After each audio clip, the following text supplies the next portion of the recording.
क्या 2026 का वो खौफनाक युद्ध जो अप्रैल में युद्ध विराम की चादर ओढ़कर सो गया था अब जागने वाला है? ईरान के एक जनरल के सिर्फ एक शब्द ने पूरी दुनिया के पावर कॉरिडोर में खलबली मचा दी है और वो शब्द है संभावित। नमस्कार, मैं हूं संध्या और आप देख रहे हैं वन इंडिया हिंदी। ईरान की सेना ने एक ऐसा बयान दिया है जिसने शांति की हर कोशिश पर सवालिया निशान लगा दिया है। ईरानी कमांडर मोहम्मद जाफर असदी ने साफ कर दिया है कि अमेरिका और इजराइल के साथ सीधी जंग अब मुमकिन नहीं बल्कि संभावित यानी प्रोबेबल है। अब सवाल ये नहीं है कि जंग होगी या नहीं, सवाल ये है कि कब होगी। युद्ध विराम का मतलब शांति नहीं होता। ईरान आज भी अमेरिकी नौसेना की नाकेबंदी से जूझ रहा है।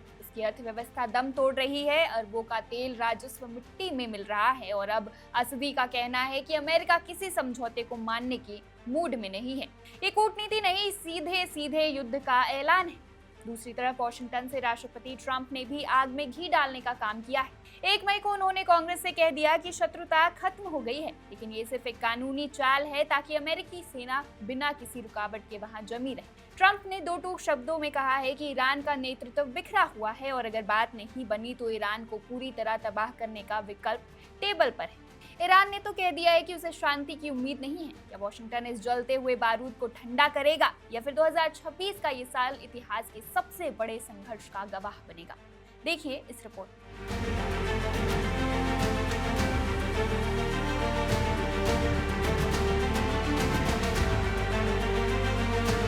ईरान की सेना ने अभी एक ऐसा बयान दिया है जिससे अभी हर हेडलाइन लाल हो जानी चाहिए। एक वरिष्ठ ईरानी सैन्य कमांडर ने घोषणा की है कि संयुक्त राज्य अमेरिका और इजराइल के साथ प्रत्यक्ष शत्रुता फिर से शुरू होना, और मैं यहाँ उद्धृत कर रहा हूँ, संभावित है। संभव नहीं, डर नहीं, बल्कि संभावित। चलिए जल्दी से पीछे मुड़कर देखते हैं। 2026 का ईरान युद्ध 28 फरवरी को शुरू हुआ था, जब अमेरिकी और इजरायली सेनाओं ने ईरानी सैन्य, परमाणु और नेतृत्व ठिकानों पर हमला किया था। ईरान ने जवाबी कार्रवाई की। मिसाइलें, ड्रोन, खाड़ी में व्यवधान, होर्मुज जलडमरू मध्य बंद हो गया, तेल बाजार अस्त व्यस्त हो गए।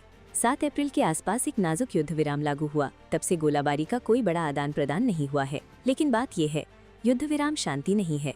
ईरानी बंदरगाहों की अमेरिकी नौसैनिक नाकेबंदी अभी भी जारी है, जिससे तेहरान को तेल राजस्व में अरबों का नुकसान हो रहा है। पाकिस्तान में मध्यस्थता वाली बातचीत अनिवार्य रूप से कहीं नहीं पहुंची है और अब दोनों पक्ष ऐसे कदम उठा रहे हैं जो बताते हैं कि ये ठहराव खत्म हो सकता है। शनिवार को ईरान के उप सैन्य मुख्यालय प्रमुख मोहम्मद जाफर असदी ने फार्स समाचार एजेंसी के माध्यम से एक बयान जारी किया, जिसमें कहा कि सबूत बताते हैं कि अमेरिका किसी भी समझौते या संधि के लिए प्रतिबद्ध नहीं है। उन्होंने आगे कहा कि ईरानी सेना अमेरिकियों की ओर से किसी भी नए दुस्साहस या मूर्खता के लिए पूरी तरह तैयार है।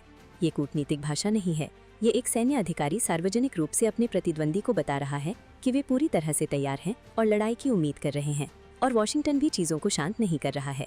1 मई को युद्ध शक्तियों के प्रस्ताव के तहत 60 दिन की अवधि पूरी होने पर ट्रंप ने औपचारिक रूप से कांग्रेस को बताया कि शत्रुता समाप्त हो गई है। ये एक कानूनी पैंतरेबाजी है। ये समय सीमा को फिर से निर्धारित करता है, जिससे अमेरिकी सेना तत्काल नई कांग्रेस की अनुमति के बिना क्षेत्र में तैनात रह सके। साथ ही ट्रंप ने संवाददाताओं से कहा कि वो ईरान के नवीनतम शांति प्रस्ताव से संतुष्ट नहीं है। उन्होंने ईरान के नेतृत्व को बहुत बिखरा हुआ और अस्त व्यस्त बताया। नाकेबंदी जारी रहेगी और ट्रंप ने पहले ही इस विचार को हवा दी है कि यदि बातचीत पूरी तरह से विफल हो जाती है तो उनके पास ईरान को पूरी तरह से तबाह करने के विकल्प मौजूद हैं। तो एक पक्ष कह रहा है कि युद्ध की संभावना है, दूसरा कह रहा है कि ये खत्म हो गया है, जबकि नौसेना को वहीं तैनात रखे हुए हैं और धमकियां दे रहा है। यहाँ विश्लेषक जिस बात को लेकर चुपचाप चिंतित हैं वो है गलत करना। ऐसा नहीं लगता कि कोई भी पक्ष वास्तव में अभी बड़े पैमाने पर युद्ध फिर से शुरू नहीं करना चाहता है। ईरान ब्लैकआउट, मुद्रा की गिरावट और गंभीर आर्थिक दबाव से जूझ रहा है। अमेरिका के पास एक और लंबे सैन्य संघर्ष की कोई इच्छा नहीं है, लेकिन आपके पास हाई अलर्ट पर 2 भारी हथियारों से लैस सेनाएं हैं जो पृथ्वी पर सबसे रणनीतिक रूप से महत्वपूर्ण जलमार्गों में से एक द्वारा अलग की गई हैं।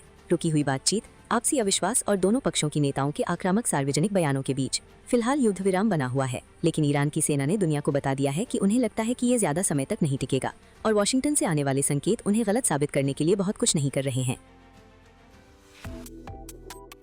Subscribe to One India and never miss an update. Download the One India app now.